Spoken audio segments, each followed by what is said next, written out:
good individual that's joining us today. But before I get started, hey, thank you guys. Want to welcome you guys to the Self Storage Investment Club. I'm Brandon Robinson, one of the founders, and we are the nation's fastest growing self storage investment club, helping owners and would-be storage owners like yourself find deals, raise money for deals, and manage your deals more effectively so that way you can make more money. And today we have someone that is going to educate us on RV and boat storage. It's a very fast growing sector, a little bit different than self storage, which we'll get into. But I need you guys to help me in welcoming Mr. Devin Beasley. Guys, help me welcome Mr. Devin Beasley. So Devin is the driving force. Devin is the driving force behind Cushman and Wakefield recreational property advisors team.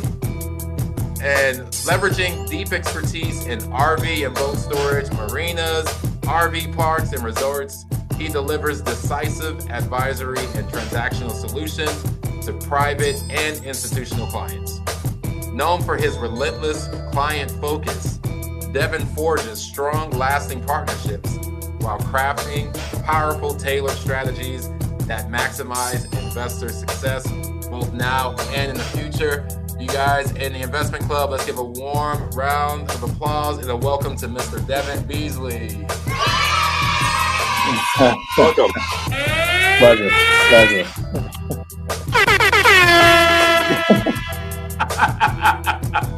That's ridiculous. hey, that's awesome. And Devin, just because you like the clips, we couldn't play no clips without playing this song. Thank you. I appreciate that. Oh man, Devin, thanks for joining us. Of course. No, I really appreciate you guys inviting me out to this, like you said, very, very fast growing community. Yeah, no problem, man. I appreciate you coming out. And look, guys, it's not that often that I'm going to have someone who, I guess you can say, is a competitor. Even though we're kind of in different lanes now. Mm-hmm. But Devin used to at one point sell self-storage facilities.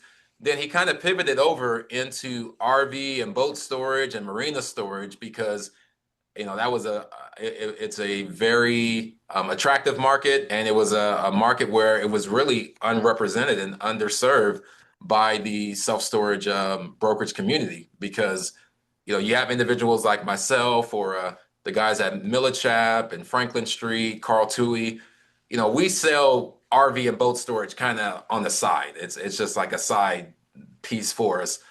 And our main bread and butter is the self-storage. But Devin, his entire focus is RV, boat storage all across the country, marina storage. And I think you even got into the RV campsites and RV parks. Is that correct? That's correct. Yeah, man. So appreciate you coming out, dude. No, I appreciate it. Oh, and I learned something before we got started. I learned something great is that I found another person who likes Tim Duncan just as much as I do. I do. Great player, or was a great player. Right. So where are you originally from, Devin? So speaking of the Cliffs, I'm from Virginia. Okay, that Virginia. makes sense. Makes sense. My whole side of the family, my whole family's from Virginia. So okay, that makes sense. Represent the Cliffs there for a little bit. Yeah. That's cool. Okay, so Virginia, and then you went to where'd you go to school at? I know you got the MBA from Arizona State, right? Correct. I went to James Madison in Virginia. Yes. For my undergrad, and then I got my master's in real estate development at ASU. That's cool, man. Yeah, that's good. And what made you? I guess what year was it, and what was it that made you pivot from self storage over into RV and boat storage? Because for a while, you were doing self storage, and you're on the Michael Miller team, killing it, and decided to pivot. What made you pivot into that? Yeah, so I was on their team from 2015 to 2023, 2024. But the reason for the pivot was it was personal, right? So I saw the shift in the self-storage space from more mom and pop, like everybody saw, to the more institutional side of the business. Yep. And when we entered COVID, I saw and realized, like a number of people who were already in the industry for RV and boat storage, is that that industry was growing so aggressively, but it was still a very, very heavily mom and pop driven industry. Right. So I wanted to dip Right. my toes in that space. And as I learned more and more about the industry, and this was in 2020, about 6 years ago, Uh-huh. as I learned more and more about that space, I realized for me, it was the next big thing in the industry coming forward out of the self storage space. So I really wanted to focus more of my time on RV and boat storage, and it really just grew from there. Yeah, I mean, it's grown to where I know there's an organization called Toy Storage, Hmm. which is I know you're one of the board members of this organization, right? So I'm actually the president of Toy Storage Oh, Nation. there we go. There we go. So Okay. I'm president of Toy Storage Nation for the last year. A great organization, just a lot of great information that this community of RV and boat storage, flex space, marinas, RV park campgrounds that provides to the industry. So, um, of course, uh, they hold conferences, 3 conferences a year. Right. It's a great place to just learn more and more about the RV and boat storage industry. Yeah.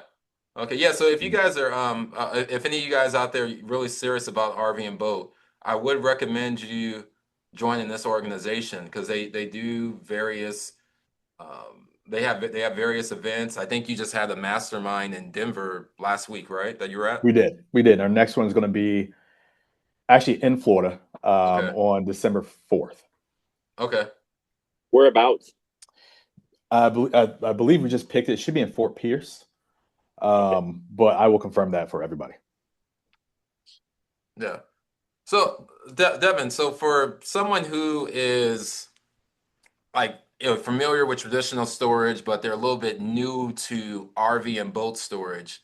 Like, can Mhm. you talk about like what makes this asset class a little bit different and what makes it attractive to investors?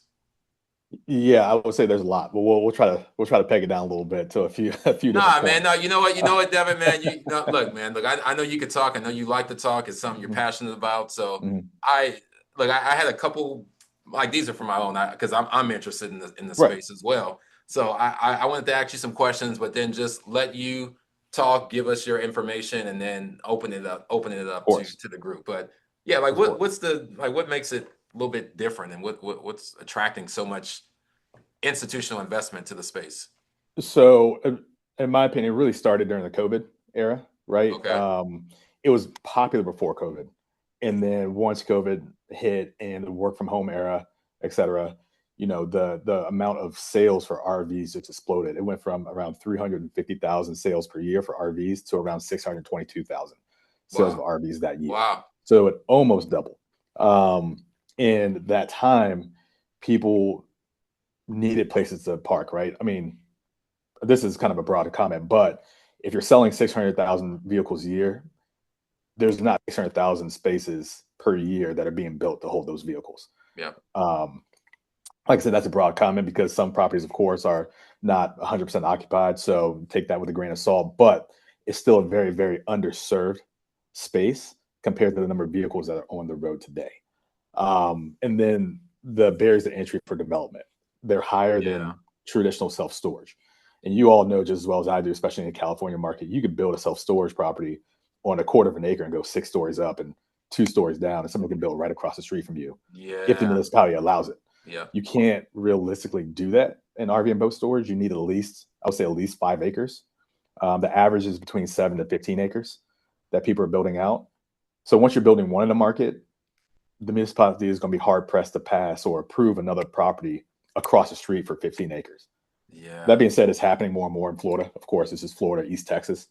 But on a national scale, we just don't see that type of development because you're building these larger properties in the path of growth for a lot of municipalities, and they want master plan communities or retail facilities that have more tax income coming back to the city that RV and boat storage doesn't really provide, just like traditional self storage. Yeah. So that's one of them. Auctions are rare in this space Oh yeah, compared I to was gonna self ask you storage. about that. I was gonna ask Hmm. about the auctions.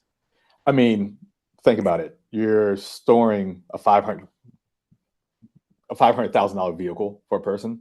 Right. They're not going to want that to go back to the bank.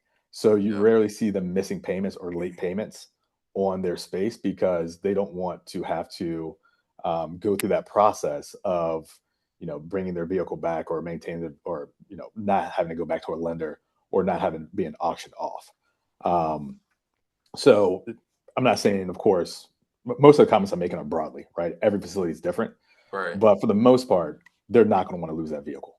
So they will be on time. A lot of my clients rarely have late fees at their facilities as well, because if you can afford, and we're talking about Class A, if you can afford Right. a $500,000 vehicle, you can afford $300 or $400 a month. You should be able to afford $300 or $400 a Yeah. month Yeah. Right. to store your vehicle. So you rarely see late fees there as well. And then, like I said, I can keep talking, but also lighter construction costs compared to self storage.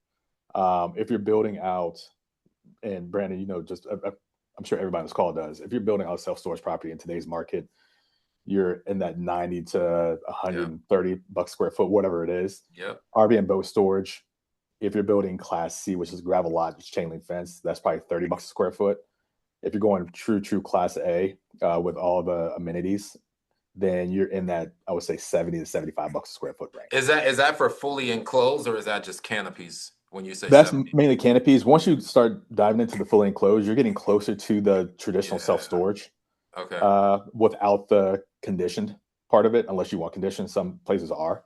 But at that point, you're really building a glorified or bigger box self storage facility Right. without the amenities that you need for self storage at that point. Do you see if there's like is there a higher price point or more demand for fully enclosed, or if you have covered, like that's all So you need? Would you? So RV and boat storage, in my opinion, is more market driven than traditional self storage. So it's really going to depend on that market you're in, right? Okay. So for instance, Phoenix canopy is a very, very heavy driver in the Phoenix market because of the sun, right? That sun Right. beats down those vehicles, it beats down the tires.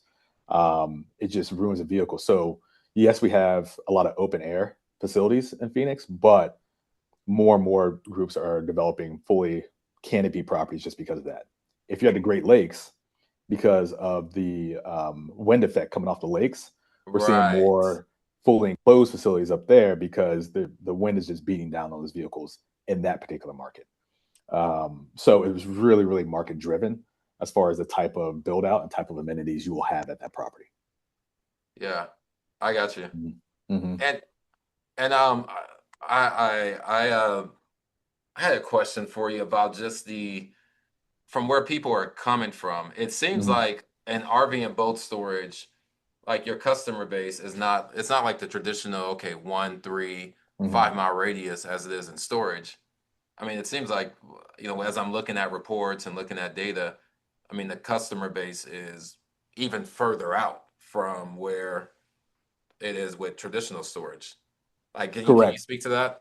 Yep. So I underwrite, for the self storage side when I was doing it, it was, that 135 mile, like you said. Right. For RV and boat storage, I underwrite 15 miles Okay. because So the you're average drive time is about 30 minutes for that's 15 miles or a 30-minute drive time for an RV person who wants to store a vehicle. I've seen people drive up to an hour and a half to store their vehicle somewhere because that market was completely occupied and they needed somewhere to store. But on average, it's 15 miles or a 30-minute drive time to get there. okay. Is I how got you. that's how we look at it on our side. Yeah, and what's the typical like square foot per capita? Because when I'm looking at, so I use Store Track, and you Hmm. probably use it too, but they have this, they have a vehicle RV and vehicle and boat storage platform where you can look at RV boat storage, look at square foot per capita rates, all that stuff. And usually when I'm looking at stuff and it's only for RV and boat, Hmm. the square foot per capita is like 1.8, 2, Hmm. 2, $3 a foot. So like in the Phoenix market where it's very overbuilt for storage and your square foot per capita could be in the teens, like I'm looking at RV and boat and it's okay, this is 1.8 square foot per capita, a 15-mile radius Hmm. from Yeah. downtown Phoenix. Yeah. I think you just asked the most sought after question that everybody has in the RV and boat store space. And the reason is nobody knows as of right now. Because these properties work in so many different ways in different environments, right? So take for example Lake Havasu Lake Havasu here in Arizona. Right. I think there's about 40 feet per person of storage in that market, but that market is nearly 100% full for storage if you're looking at it. But if you're looking at Reno, same thing. There's not a lot of RV and boat stores, right? You can build one in a very, very tertiary market, and it Right. still works well because it's close to an interstate and it has access to an interstate. So that drive-by traffic means a lot more than a lot of other product types in this space. So square foot per capita is something that people, want to know because especially if they're coming from the self-storage realm, Right. but we just don't have a grasp on what works as far as square foot per capita goes because it does work in so many different instances. You're right. Yeah, because it's like right here by Lake Havasu, like the square foot per capita is a little bit skewed because probably half the people that are storing their boats here don't live in Lake Havasu. They just have them there, and they pull them out when they go up to the lake to boat or to camp or something. So that, I mean, not now, that looks like it's an overbuilt market because you're at 29 or 28 basically square foot per capita. Exactly. And people are building more. I mean, it's hard to build up that. And if we're talking about that particular market, it's Yeah. very hard to build up there now just because the coastline is very full and people are going more into, the city itself or further out down the highway. Right. But even those properties are filling up because of that market itself. So Okay. you really have to, when somebody is doing their due diligence on the market, you really have to dive into the dynamics of that market, the new construction that's happening in that market. Population is not, for me, and take this with a grain of salt, is not the most critical element. It's really median household income, competition, drive-by traffic, depending on where you're located at, et cetera. Okay. So hold on, let me either get you So the. Go sorry. ahead. You have So a question? just a quick question, Devin. So the Mhm. metric that's more important to you, or the metrics that are more important to you, are income, competition, and location. Correct. Okay. Because if you're building, income is important because if it depends on what class of property you want to build, right? Right. Yeah, for sure. Location is very important. One of the most successful properties, and there's a lot of them just off the top of my head, is a facility just north of Las Vegas. It's connected to a Lowe's gas station. Lowe's actually owns the RV and boat storage facility. And once you leave Vegas to the north, it opens up to a desert. There's nothing there. And then you see this facility on the left-hand side of the highway, and it's like 95% full year long because it has that visibility, it has that access from the highway. When you drive right past it, opens up the desert again, there's nothing there for like another 30 miles or whatever it may be. But because of the location, because of that access, because of that amenity of the gas station, even though they're kind of associated with it, it stays full. What's your experience in? Sorry, Brandon, if you want. No, go ahead. Nope. Go ahead. What's your experience with? My challenge is finding property that's zoned right because I don't want to do a zone change because I know how hard it is to work with these counties. But it's looking more and more like that's exactly what I'm going to have to do. The few properties that I've found that are zoned right are either too small. I'm looking at one that's like the perfect location, but it's only 2 acres and it's sloped. So I'm going to lose a lot of land there. Yeah. But the locations I want, of course, there is no zoning for what I want. So is zoning an issue, or how are you combating that when you're developing properties for RV? Zoning is becoming an issue for it. It's just harder and harder, like you said, to find zoning that makes sense. Plus the value of the land is location, and the value of the land just keeps going up, right? that dollar per square foot. So it's getting tougher and tougher to find properties that work for development, which, right, is a double-edged sword. It's great for you because if you get it and you find it, other people are going to have that issue as well. And the barriers to entry is just going to be higher for more competition. The downside is that you're going to have to go through the rigmarole of getting it rezoned to get it prepared for development.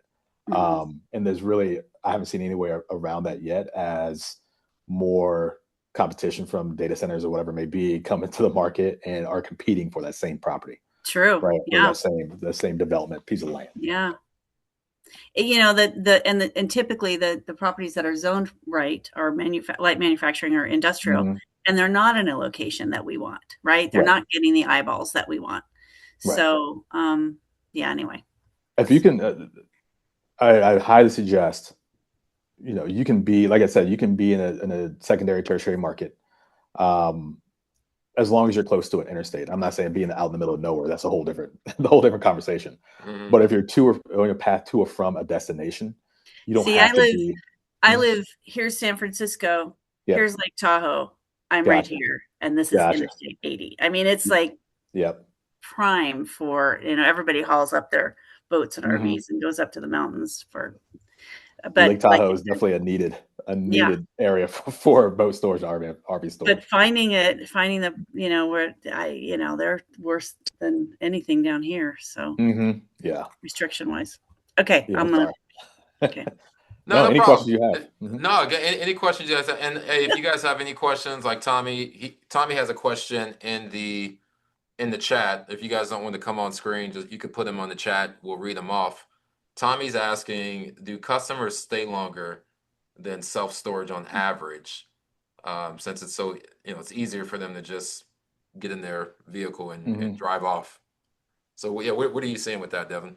So I think that's today, that's a common misnomer, right? That people are going to drive off from the facility. I think 10 years ago, 15 years ago, maybe, just because it's just the nature of the industry. Yeah. But in today's market, the average that we're seeing, this is, like I said, this is the average nationwide.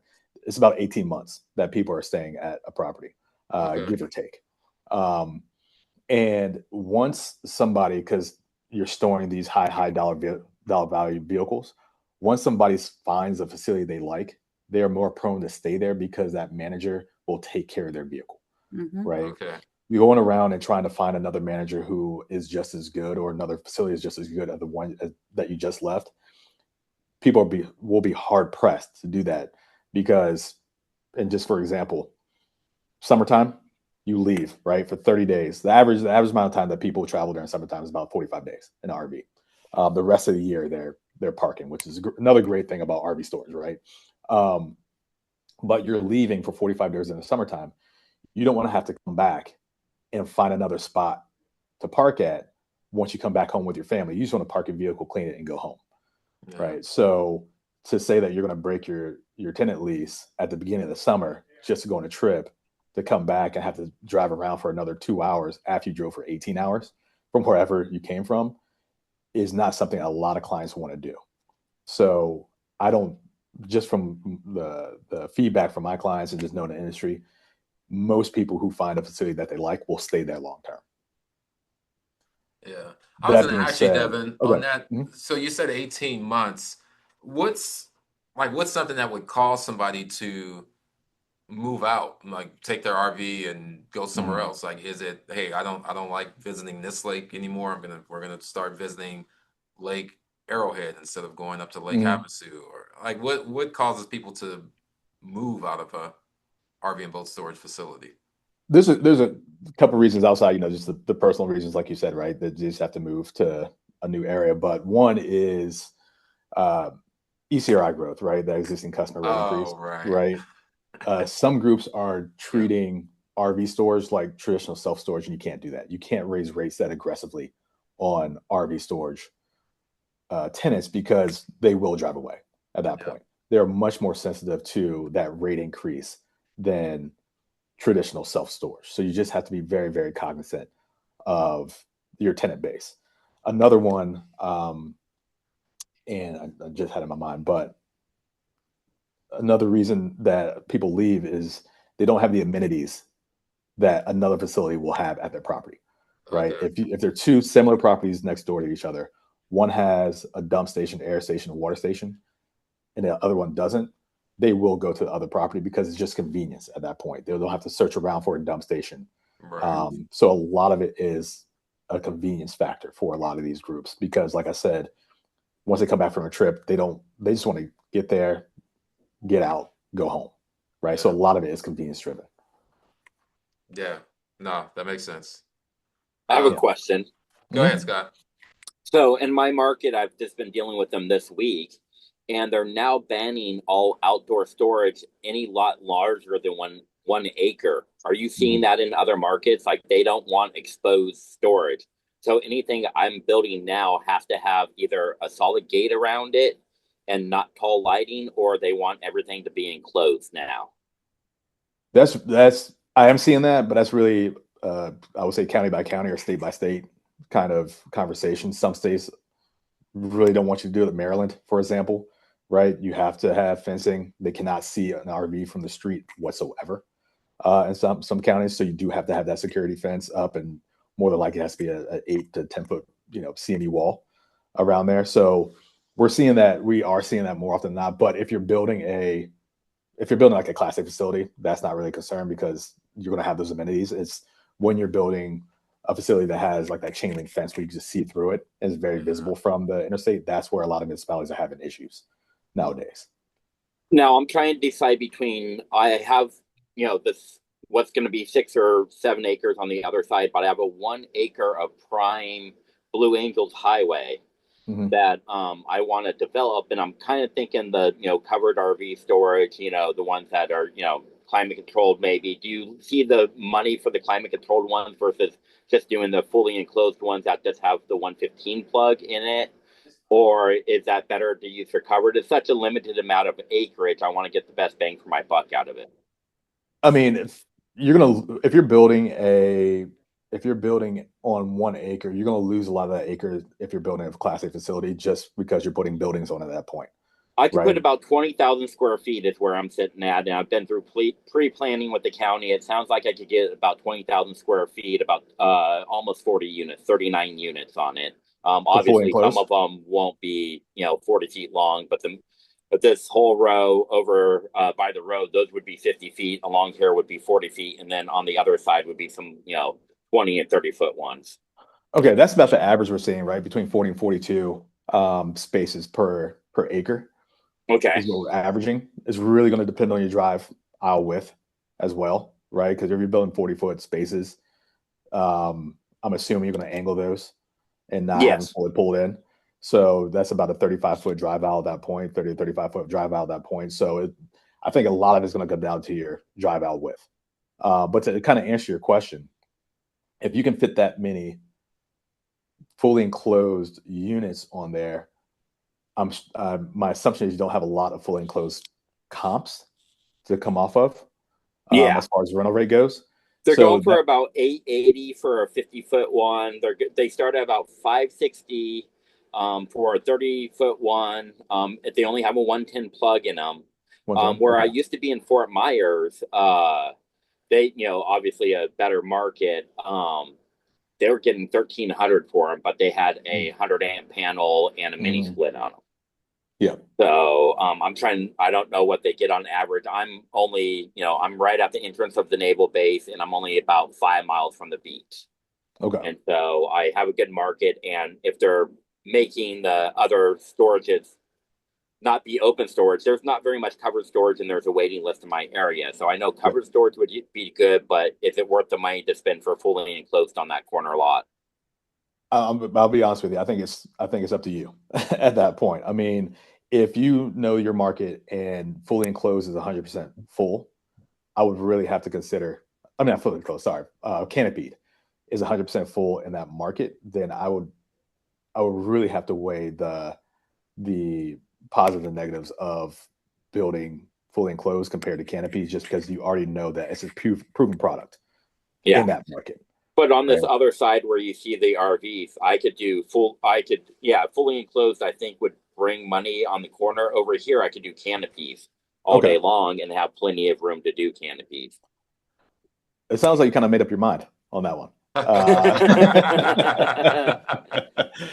So, I mean, you have a good feeling on that market, right? It sounds like you did your due diligence on that market. And, as long as the rental rates justify the development cost, then I say look into it pretty heavily, right? Okay. I just want to make sure that that the rental rates will justify that cost. I wouldn't want you underwater and not hitting your rental rates in that market. Yeah, the rental rates on the covered storage is about 200 to 240 per unit, which isn't too bad. There's a lot of industry on the traditional storage here where there's not a whole lot on the covered parking so far. Yeah. So it seems like the market into traditional storage is really built out. Gotcha. That makes sense. Hey, Devin, there's a couple questions, and I want to just let you talk, and you can give us some insight, and yeah, of course. I don't know, just let us know, like, hey, how can we find storages? What's the best place to what's the best place to buy an RV and boat storage? Certain markets that you're seeing a lot more demand.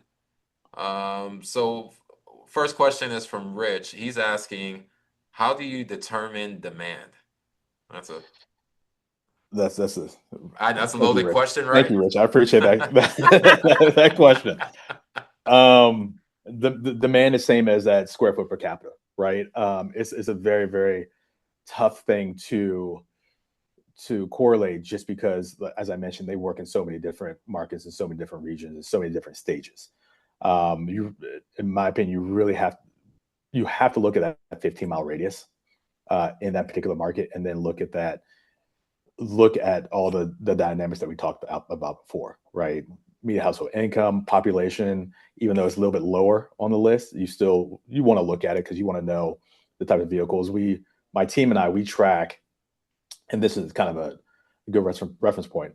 We track in 38 states all the registered vehicles per county, right? Okay. So you'll know, and we can share that with you.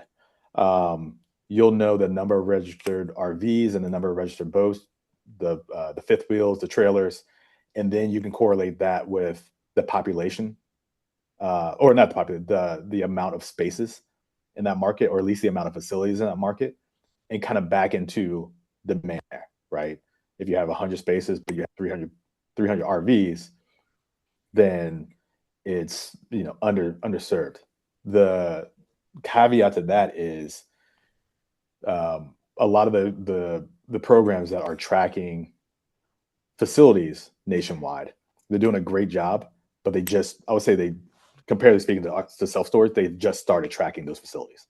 Yeah. So they don't have all of them in their system. And a lot of owners, they're still parking RVs in their backyard, right? They're storing them in their backyard, especially, more tertiary markets.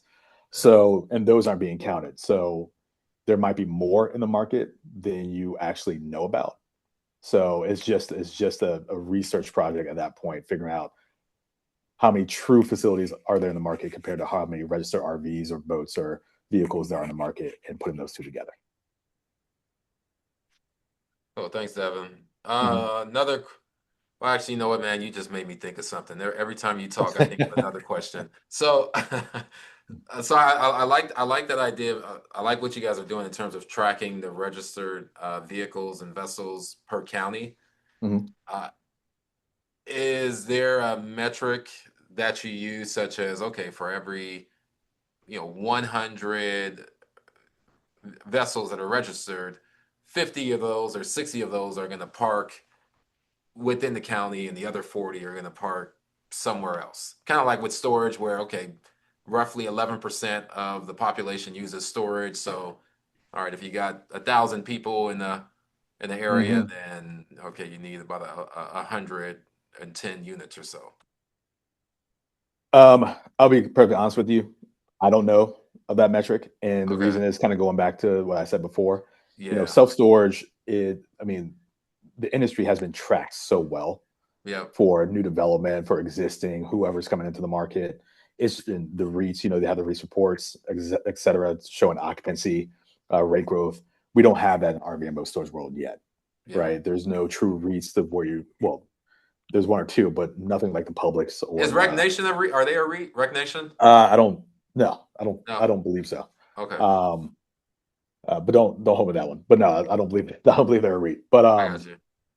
But there's no metrics like that out in the public, similar to self-storage. So we're doing the best we can to track everything that we can, but it's really, we're really at the beginning stages of the institutional side of this industry right now. Yeah. Okay. The other question is from Steve is asking, could you repeat your statement on price per foot to build and clarify if this is all-in costs or just hard costs? What would this look like for a facility with and without canopies per foot? Did you state that the typical drive aisles are widths are 30 to 35 feet? Man, we got some lawyers in there. I'm gonna We got some that's some very make me sweat a little bit, but sorry, no. I'm gonna start backwards and work. I'm gonna start backwards, work from the beginning on that one. Right. So, as far as drive aisle width goes, and I should have taken notes, but as far as drive aisle width goes, it's really going to depend on if you're pulling in at a 90-degree angle or if you're pulling in at like a 60-degree angle, right? If you're pulling in angled, that drive aisle width can be a little bit lower. I say the minimum is about 35 feet. I know groups who have done 30 feet and have been successful. It's really going to depend on how deep your space is at that point. I personally wouldn't go anywhere less than 30 feet. 35 is comfortable at that point. 40 feet is very comfortable. If you're doing a 90-degree angle, you want at least about 15 feet wider than your widest space, right? 10 to 15 feet wider than your widest space. So if you have a 50-foot deep space, you want the drive aisles to be at least 60 feet or more, because people have to pull all the way out and then turn the wheel. So they have to get past the door before they start turning the wheel to exit the property, right? So you do need that. You do need that width. As far as construction goes, like I said, it really depends on the class. I would say it's all in cost outside of the land cost is what I'm talking about. So 30 to, I'll say 30 feet, sorry, $30 a square foot on the low end. But that being said, Oklahoma is much different than Southern California, right? So everything I'm saying, take with a grain of salt, please. But $30 square foot on the low end. If you're asphalt, like not asphalt, if you're graveling, limestone, right? No security, just a true outdoor facility.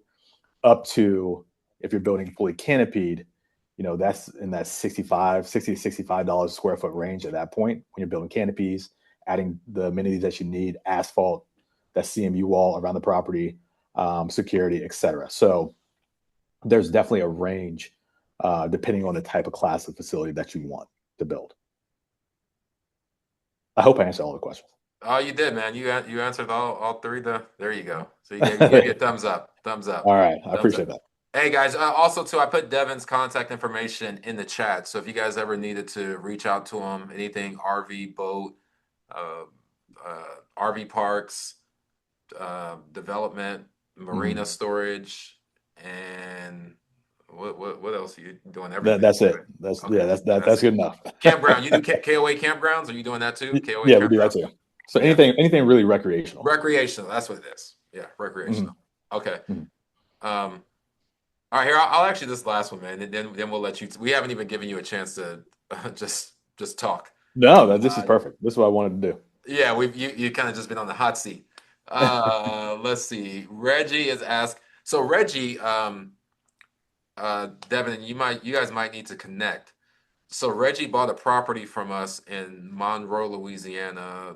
Maybe when we closed escrow, maybe 2 months ago, 3 months ago, and it has about 2 acres of it is enclosed storage, but there's probably about, is it 8 or 10 acres undeveloped, Reggie? Yeah, it's 8 acres. Yeah, so there's 8 acres undeveloped, and what he's thinking, his idea is to put in RV and boat storage because he did some research and saw that there's demand for RV and boat in that area, especially water, campgrounds, things like that.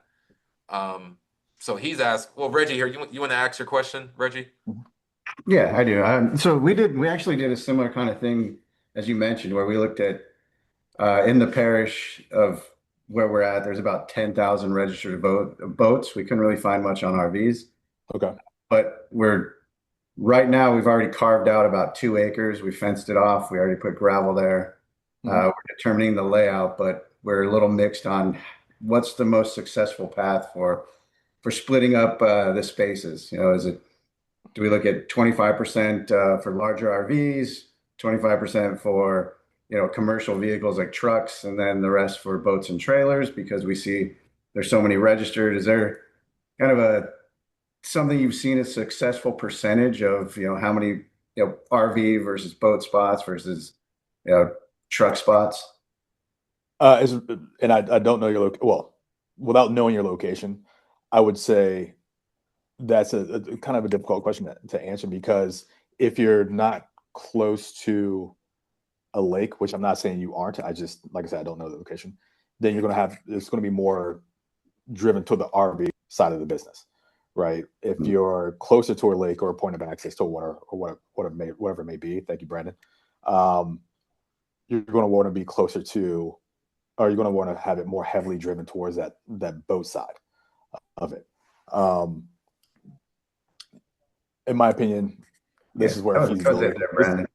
Yeah, in my opinion, this is where feasibility comes in, right? Where somebody comes in and really details that percentage that you need at your property. But a lot of it's going to be based on, like you've already done, the number of registered vehicles compared to the number of registered boats in that market, and how that will serve that property the best. I always point people to do at least when you have questions like that about percentages. I always point people to do at least a quasi feasibility study to understand that market a little bit better. Because I wouldn't want to lead somebody the wrong way in that regard. Got it. Okay.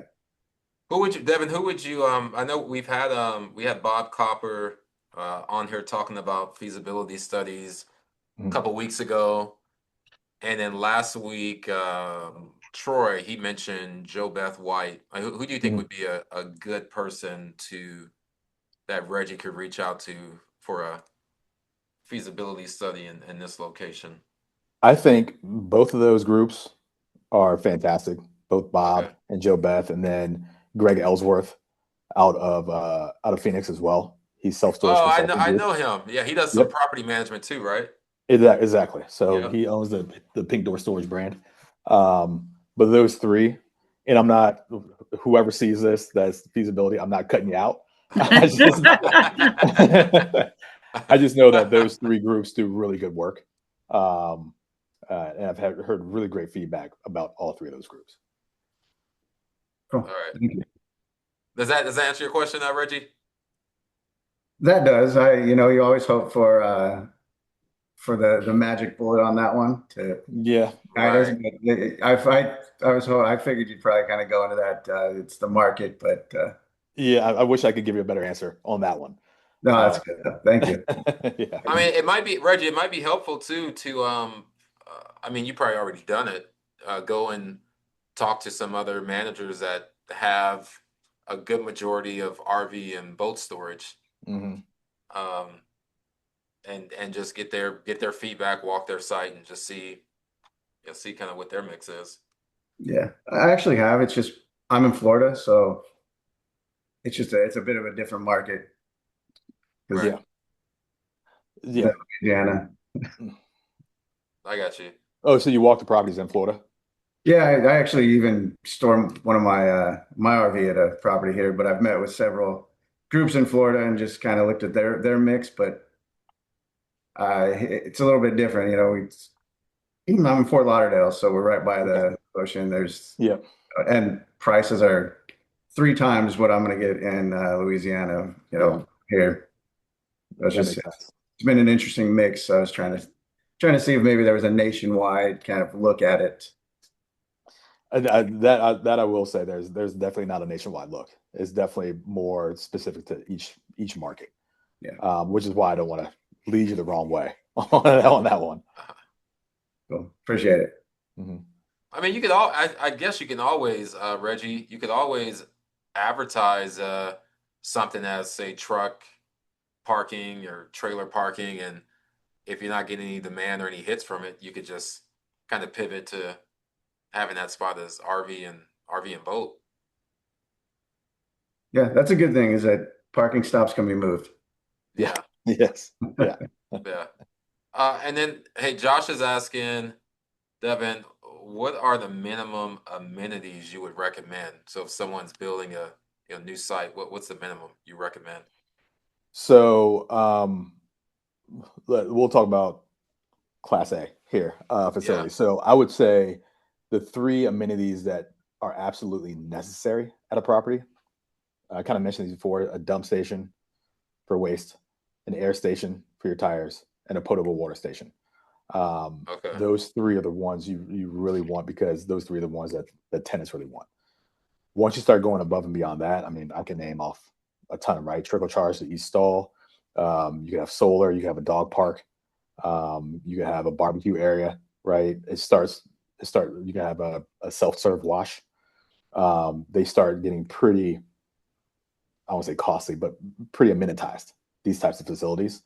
But at the least, if you're building a true Class A facility, dump air, water. If you have to pick one, I would say dump station all day long because that's something that every traveler needs at the end of their trip. Mine it turned into a rec nation with Jetport and Fort Myers. They even have a big ice machine, showers with Mhm. bathrooms with showers, all kinds of different amenities. And I paid almost $400 a month for this covered RV parking. This Yeah, one? panel. Yeah. Mhm.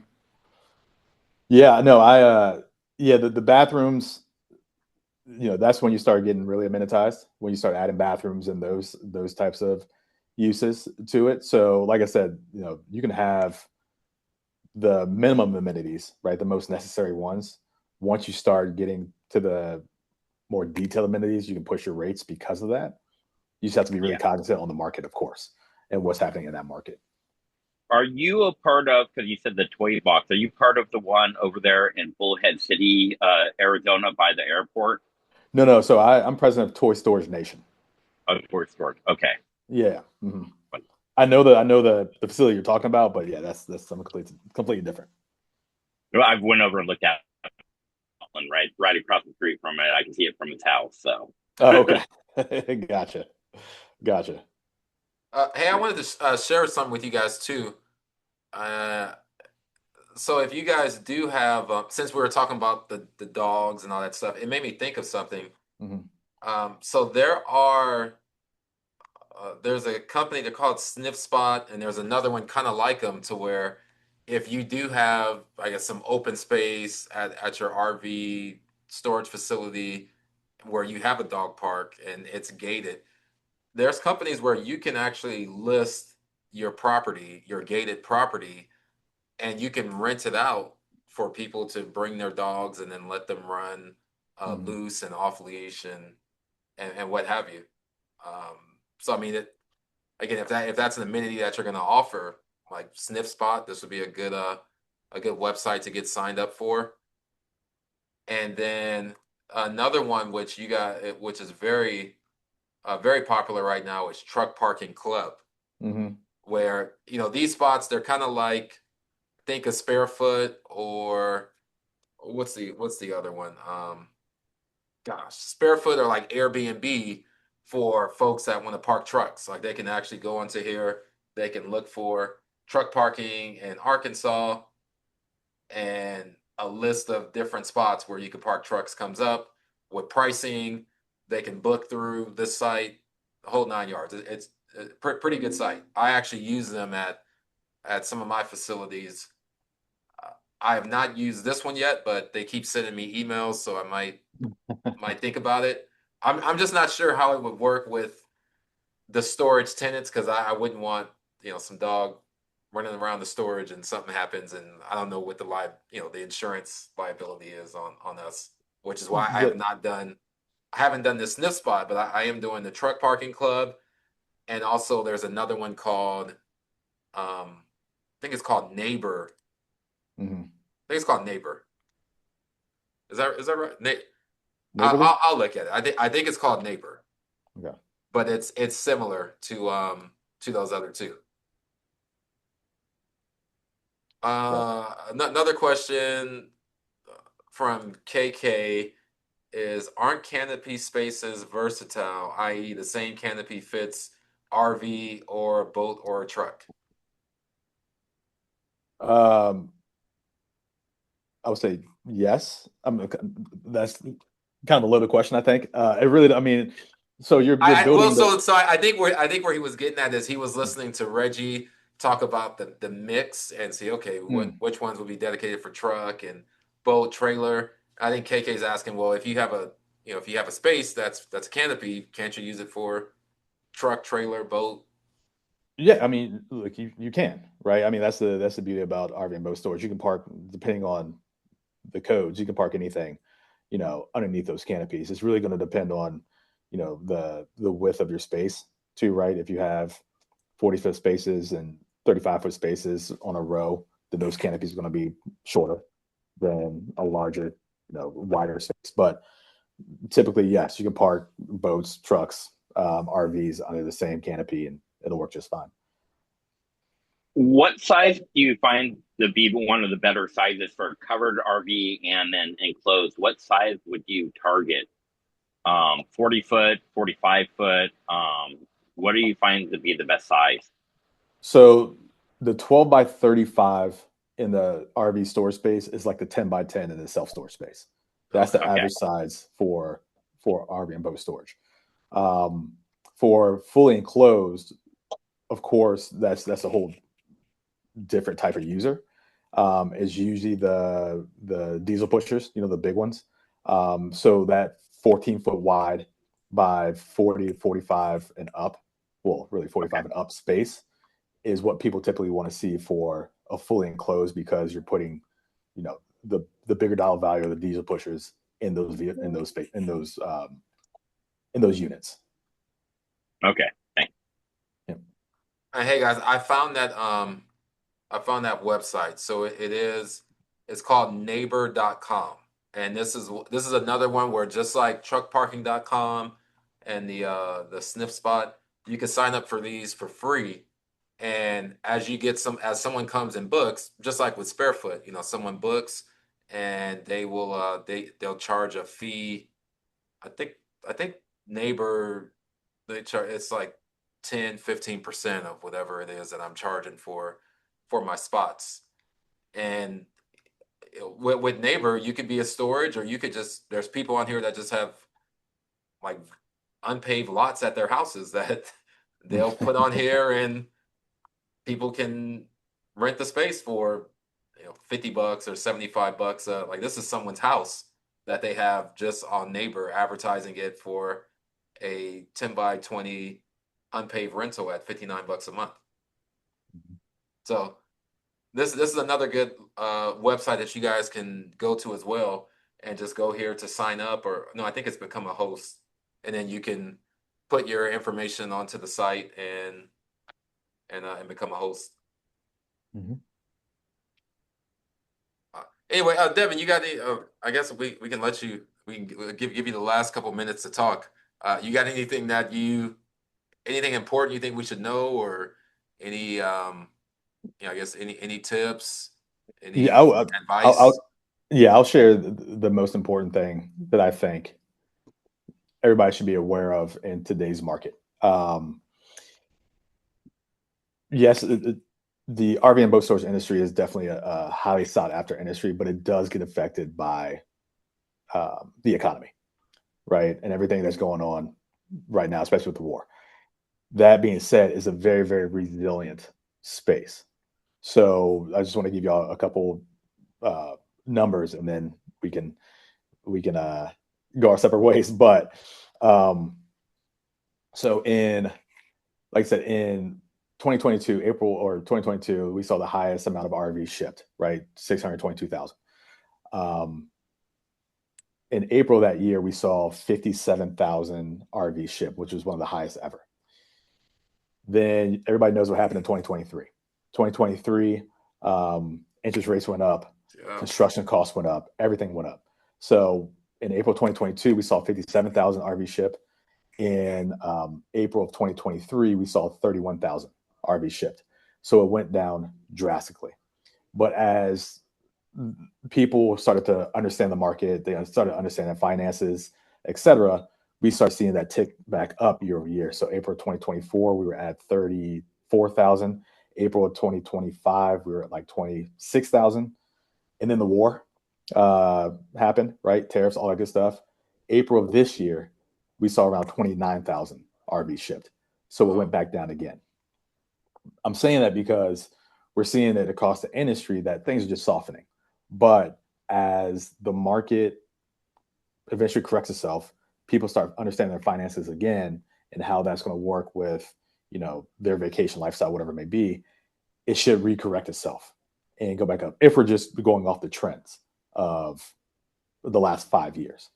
So as you're looking at acquiring, as you're looking at developing, be cognizant of what you are developing for that particular market, because I want you guys to lease up, right? If you're developing your property.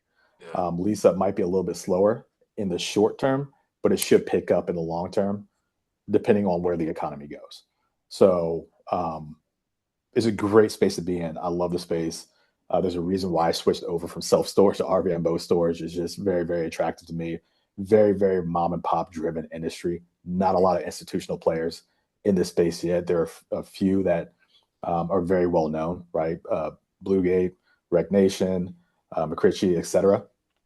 But for the most part, I would say it's still probably a 90 to 95% mom and pop industry right now. So there's a lot of room to grow. You just have to do it correctly, right? In the correct markets. Take your time developing, take your time acquiring, and just realize that this space has performed very well during the Great Recession, 2008, 2009. Performed very well during COVID. I'm sure it's going to continue to perform very well moving forward. Appreciate it. So if someone wants to look and find opportunities, like either that you have or just wherever, you have a website where you list all of your RV and boat opportunities, marina storages for sale?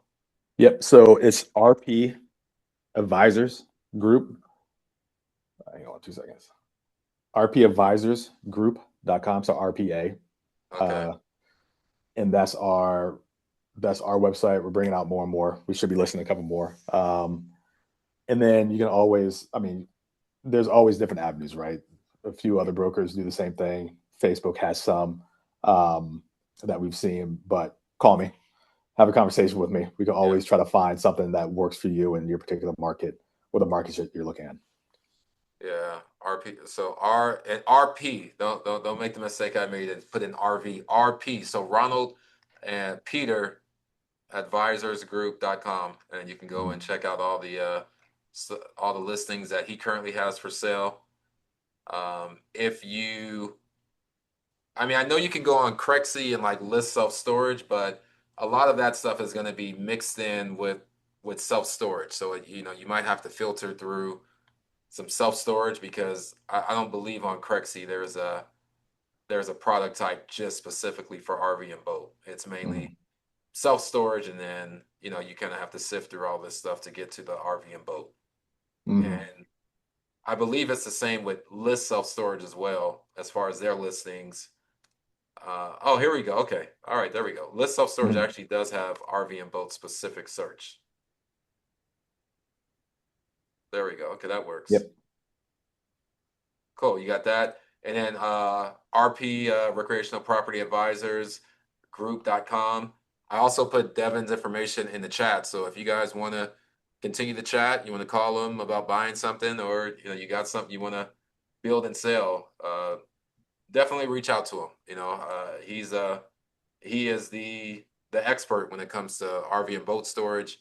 As I said, myself and others that do self-storage, we do RV and boat on the side, so we could sell it. I have sold RV and boat before, but in terms of being the expert and the go-to guy, Devin is the #1 guy when it comes to selling RV and boat. Yeah, I'd love to touch bases with you about RV resorts and where you see that going in the future too, because I'm in the middle of building one. I want to make sure it's worth all the effort. Yep, we can definitely have that conversation. Yeah, wonderful. Cool. Before we end, any other questions for Devin while we got him? Only a million. A simple one, Ron. Not a 4-part loaded question. You know, Rhonda, you can always call me. We can Okay. always have a conversation. My phone is right. always on, so we can always discuss. Got it. Thank you. Of course. Well, Thanks hey for Devin. today. Hey Devin, appreciate it, man. Appreciate your time. Appreciate you coming on here. We definitely will have to have you come back. So guys, as we continue next week, we're still continuing with the RV and boat storage month. We have Scott Ramser. He's the owner of RV Storage Depot. He has facilities throughout California, Florida. I think the single largest RV and boat storage is one that he owns in Florida. It's like a 50-acre site. Yeah. So he's going to come on and he's going to talk to us about just on how to underwrite deals and how to value an RV and boat storage opportunity, just to make sure you're getting a good value for it. And that's going to be next Wednesday at 10 a.m. And then next Friday, the 28th, we have another guru of RV and boat storage, Troy Bix. He is also on the board. He's on the board, right, for Toy Storage Nation? He and his wife Amy own Toy Storage Nation. There we go. See, I keep saying people are on the board, and I'm so yes, they're on the board too. But they actually created Toy Storage Nation. Okay, I'm trying to put everybody on the. Okay, they're on the board and they're owners. Devin's on the board and he's the president. So Troy is going to come and he's just going to do a complete Q&A. He's going to be with us for about an hour and a half. And any questions that we have related to RV and boat storage, come with him, write them down. To layered questions, anything. Just come and learn from him. So that's just going to be a kind of like a chat Q&A on August 28th, next Friday at 10 a.m. Perfect. All right. Other than that, thank you guys for joining us, and I will see you next week. Be sure to follow us on Instagram, on YouTube. All of our sessions are recorded, and we put them on the YouTube channel. So be sure to follow us on YouTube at Self Storage Investment Club. Follow us on Instagram, Facebook.